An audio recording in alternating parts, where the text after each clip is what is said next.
हमें इफ के सेंटेंस का अनलेस का सेंटेंस बनाना है, लेकिन कैसे बनाना है? यदि एग्जाम में आपको ऐसे क्वेश्चंस आते हैं और कहा जाता है इसमें आप अनलेस का उपयोग करो, तो आप कैसे करोगे? उससे पहले मैं आपको एक टेक्निक देता हूँ। फ्रेंड्स, आज हमें इस वीडियो में use of if, use of unless पढ़ना है। यह इफ एंड अनलेस क्या होता है? एग्जाम में कई बार आपको ऐसे क्वेश्चंस आते हैं यूज अनलेस, यूज इफ, तो इफ अनलेस का यूज आप कैसे करोगे? If you don't it you will not improve. इसमें मैंने आपको सूचना दी है यूज अनलेस, तो अनलेस का उपयोग आप कैसे करोगे? यहाँ पे if you have faith you can do anything, use unless, तो अनलेस का उपयोग आप कैसे करोगे? उससे पहले आपको पता होना चाहिए इफ का मतलब क्या होता है, अनलेस का मतलब क्या होता है। इफ एक प्रकार का कंडीशनल सेंटेंस होता है। If you study you will pass, अगर तुम पढ़ाई करते हो तो तुम पास हो जाओगे। Unless you study you will not pass, अगर तुम पढ़ाई नहीं करोगे तो तुम पास नहीं होगे। क्या फर्क है? इफ का मतलब होता है अगर, अनलेस का मतलब होता है अगर नहीं तो। बस यही बात हमें ध्यान में रखनी है। और एक जरूरी बात, मैं आपको एक फॉर्मूला देता हूं, वो फॉर्मूला सबसे इंपॉर्टेंट है। आज हमें इस वीडियो में क्या करना है? इफ का सेंटेंस है, आपको अनलेस का सेंटेंस बनाना है। एग्जाम में आपको ऐसे कई सारे क्वेश्चंस आते हैं। यदि आप हमारा यह वीडियो हमारे ऐप वर्जन में A to Z grammar with writing skill के कोर्स में देख रहे हो, तो आपको पूरे वीडियो सीक्वेंस वाइज देखने हैं। और यदि आप हमारा यह वीडियो यूट्यूब चैनल पे देख रहे हो, तो सीक्वेंस वाइज वीडियोस के लिए आपको हमारा you can speak kit and app he install करना पड़ेगा, जहां पे हमने आपको मेजर 2 कोर्सेज दिए हैं, 60 to 90 spoken English course along with 4 books and A to Z grammar with writing skill course. यह कोर्स भी बहुत ही अच्छा है, किसी भी एग्जाम में अच्छे मार्क्स प्राप्त करने के लिए यह कोर्स अत्यंत उपयुक्त है। तो आइए दोस्तों, हम शुरू करते हैं इफ के सेंटेंस में अनलेस का यूज कैसे करना है। लेकिन इफ का मीनिंग क्या होता है? If you study you will pass, 2 sentences है, 2 वाक्य है, जोड़े किससे है? इफ से है। अगर तुम पढ़ाई करोगे या अगर तुम पढ़ाई करते हो यू विल पास, तो तुम पास हो जाओगे। इट मीन्स यह एक प्रकार का कंडीशनल सेंटेंस है। और यही वाक्य मैंने ऐसा लिखा है you will pass if you study, meaning एक ही है, लेकिन फर्क क्या है? इफ यह एक कंजक्शन है, कंडीशनल सेंटेंस तो है लेकिन कंजक्शन है, यहाँ पे इफ बीच में आया है। इट मीन्स इफ से 2 वाक्य हम जोड़ सकते हैं। इसी प्रकार हम अनलेस से भी 2 वाक्य जोड़ सकते हैं। नीचे देखो, unless you study you will not pass, अगर तुम पढ़ाई नहीं करोगे तो तुम पास नहीं होगे। तो अनलेस का मतलब क्या है? अगर नहीं तो। यदि मैं यहां से नॉट हटा देता हूं, अनलेस यू स्टडी, अगर तुम पढ़ाई नहीं करोगे तो यू विल पास, तुम पास होगे नहीं, तुम पास नहीं होगे। बस यही आपको ध्यान में रखना है। इफ यू प्ले, अगर तुम खेलोगे, वी विल विन, हम जीतेंगे। अनलेस यू प्ले, अगर तुम नहीं खेलोगे, वी विल नॉट विन, हम नहीं जीतेंगे। यही बात आपको ध्यान में रखनी है। लेकिन दोस्तों, हमें करना क्या है? हमें इफ के सेंटेंस का अनलेस का सेंटेंस बनाना है। लेकिन कैसे बनाना है? यदि एग्जाम में आपको ऐसे क्वेश्चंस आते हैं और कहा जाता है इसमें आप अनलेस का उपयोग करो, तो आप कैसे करोगे? उससे पहले मैं आपको एक टेक्निक देता हूं और बहुत ही इंपॉर्टेंट टेक्निक है। यहाँ पे आपको ध्यान से देखना है, बस आपको एक ही फॉर्मूला ध्यान में रखना है, if plus not is equal to unless, ये आपको ध्यान में रखना है। और कौन सा भी सेंटेंस यदि आपको आता है तो मैं आपको एक टेक्निकल मेथड देता हूं। और वो टेक्निकल मेथड क्या है? यदि आपको सेंटेंस समझ में नहीं आता है तो भी आप सेंटेंसेस सॉल्व कर सकते हो। मुझे इफ का सेंटेंस दिया है और अनलेस का वाक्य करना है, और मुझे बस एक ही पता है, if plus not is equal to unless. यहाँ पे सब सेंटेंसेस है और अनलेस का वाक्य बनाना है। एक टेक्निक मैं आपको देता हूँ। यह इफ का सेंटेंस है, अनलेस का वाक्य मुझे बनाना है। मुझे कुछ भी नहीं आता है, मैं क्या करूँगा? इफ के बदले मुझे अनलेस लेना है, इतना तो पता चलेगा। इफ के बदले मैंने अनलेस लिया, ऊपर क्या है मैंने देख के लिया, मुझे कुछ भी पता नहीं चल रहा है, मैं देख के लिखता हूँ। लेकिन यहाँ पे कॉमा देता हूँ और आगे भी मैं सब देख के ही लिखता हूँ। सिर्फ एक बात मुझे ध्यान में रखनी है, आगे के सेंटेंस में हेल्पिंग वर्ब के बाद मुझे नॉट देना है। ऐसा मुझे क्यों करना है? इफ के बदले तो मैंने अनलेस लिया, मुझे पता है if plus not is equal to unless, if plus not is equal to unless. अगर इफ के बदले मैंने अनलेस लिया तो मेरे जेब में क्या बचता है? नॉट बचता है। तो नॉट मुझे आगे देना तो पड़ेगा, सिंपल है। तो दूसरे वाक्य में मैं हेल्पिंग वर्ब के बाद नॉट दे दूंगा, मेरा अनलेस का वाक्य हो जाएगा। हम आगे प्रैक्टिकल भी करने वाले हैं। नेक्स्ट सेंटेंस देखो, यह इफ का सेंटेंस है, यहाँ पे नॉट है, यहाँ पे नॉट नहीं है।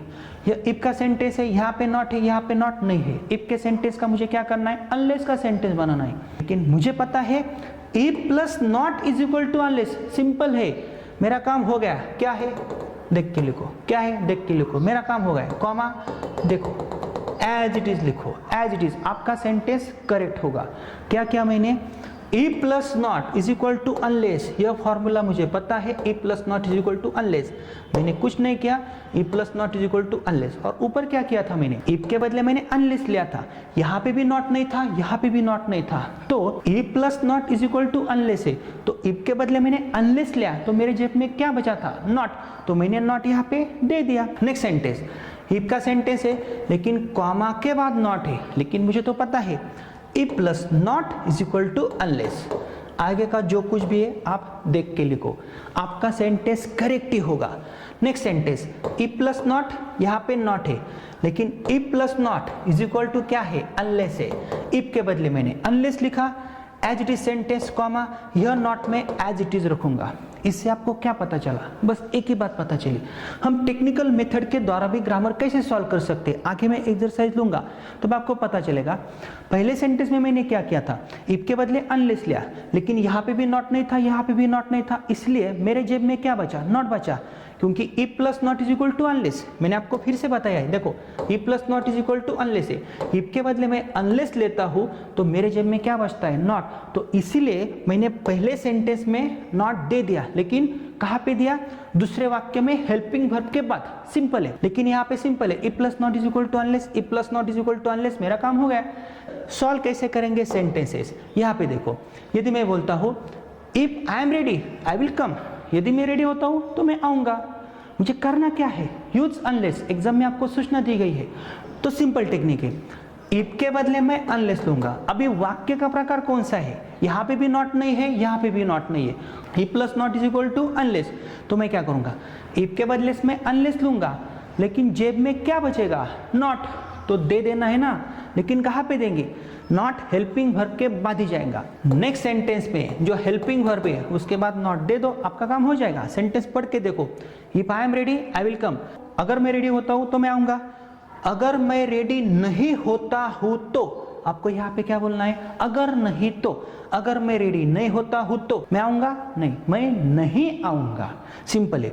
ये देखो, if you do not study you will not पास, कौन सा टाइप है, कौन सा टाइप है, टाइप 1 2 3 4, यहाँ पे भी नॉट है, यहाँ पे भी नॉट है, तो आपको क्या करना है, यहाँ पे भी नॉट है, यहाँ पे भी नॉट है, आपको पता है if plus not is equal to unless, हो गया मेरा काम। अनलेस के बाद यू, डू, डज, डिड, वाक्य में आप कभी भी ओपन नहीं रखोगे, उनको मेन वर्ब में आपको ऐड करना है। डू, डज, डिड का रूल आपको पढ़ना होगा, तो अनलेस यू डू स्टडी नहीं बोलना है, अनलेस यू स्टडी, आगे का sentence as it is, unless you study you will not pass, अगर तुम पढ़ाई नहीं करोगे तो तुम पास नहीं होगे। यहाँ पे आपको अगर नहीं तो बोलना है, यहाँ पे आपको अगर बोलना है, अगर तुम पढ़ाई नहीं करोगे यू विल नॉट पास, तुम पास नहीं होगे।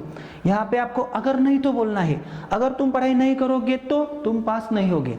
Next sentence, if she does not play she will not win, क्या करना है, अरे अनलेस का सेंटेंस करना है, लेकिन मुझे पता है if plus not is equal to unless, if के बदले मैंने अनलेस लिया, एज इट इज सेंटेंस लिखना है।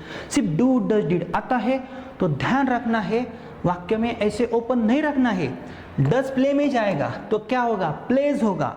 Unless she plays she will not win, अगर वो नहीं खेलती है तो वह नहीं जीतेगी। कितना सिंपल है, यह एक टेक्निकल मेथड है। यहाँ पे देखो, if Sachin plays India will win, अगर सचिन तेंदुलकर खेलता है भारत जीतेगा। करना क्या है भाई, करना अनलेस है, तो इफ के बदले मुझे अनलेस लेना है, लेकिन यहाँ पे भी नॉट नहीं है, आगे भी नॉट नहीं है, इस वाक्य में भी नॉट नहीं है और यहाँ पे भी नॉट नहीं है। तो हमारा रूल नंबर फर्स्ट, इफ के बदले आपने अनलेस लिया, बचा क्या, नॉट, दे डालो, कहाँ पे देना है, दूसरे वाक्य में हेल्पिंग वर्ब के बाद। अनलेस सचिन प्लेज, पढ़ना कैसे है, यहाँ पे ही पढ़ना है, अगर सचिन नहीं खेला तो India will not win, Bharat नहीं जीतेगा। कितना सिंपल है। यहाँ पे क्या लिखा है, विदाउट वाटर, अगर पानी नहीं होता है हम नहीं सर्वाइव हो सकते हैं, जीत सकते हैं, हम मर जाएंगे। करना क्या है, अगर वहाँ पे पानी नहीं होता है तो हम नहीं सर्वाइव हो सकते हैं। यदि आपको ऐसा सेंटेंस आता है तो आपको कुछ नहीं करना है, अनलेस का यूज करना है। तो unless there is there are का उपयोग करना है। विदाउट के बदले unless there is there are का उपयोग करना है। तो विदाउट के बदले अनलेस देयर इज, क्योंकि आगे वाटर है, अनलेस देयर इज वाटर। यदि यहाँ पे ट्रीज होता, without trees we can't survive, unless there are trees होता, तो ये अपवादात्मक वाक्य है। आगे हमें एक एक्सरसाइज सॉल्व करना है, उसके बाद इफ का उपयोग हमें कैसा करना है, उसके बाद हमें कंबाइंड एक्सरसाइज भी सॉल्व करना है। इट मीन्स अनलेस के वाक्य में इफ का वाक्य आपको यूज करना है, तो आप कैसे यूज करोगे, सेपरेट इफ का वाक्य आप कैसे बनोगे, कंडीशनल सेंटेंस आप कैसे बनोगे, ऐसे कई सारे एग्जाम्पल्स है। इस ग्रामर के कोर्स में आपको स्टेप बाय स्टेप देखना है। और फ्रेंड्स, मेरी आपसे विनती है, आपको हर एक प्रकार का एक्सरसाइज सॉल्व करना ही है, क्योंकि यह सब सेंटेंसेस जो आपको एग्जाम में आते हैं वही सेंटेंसेस है, और भी कई सारे डिफिकल्ट सेंटेंसेस है। हम स्टेप बाय स्टेप आगे जाएंगे, प्रैक्टिस करेंगे। और मेरी आपसे विनती है, यदि आप हमारा साई ग्रामर मोस्ट सिंप्लीफाइड या ग्रामर का बुक साथ में रखते हो, तो ऐसे कई सारे रूल्स, एग्जाम्पल्स हमने आपको बुक्स में भी दिए हैं। तो स्टेप बाय स्टेप प्रैक्टिस करो और आगे जाओ। Thank you very much.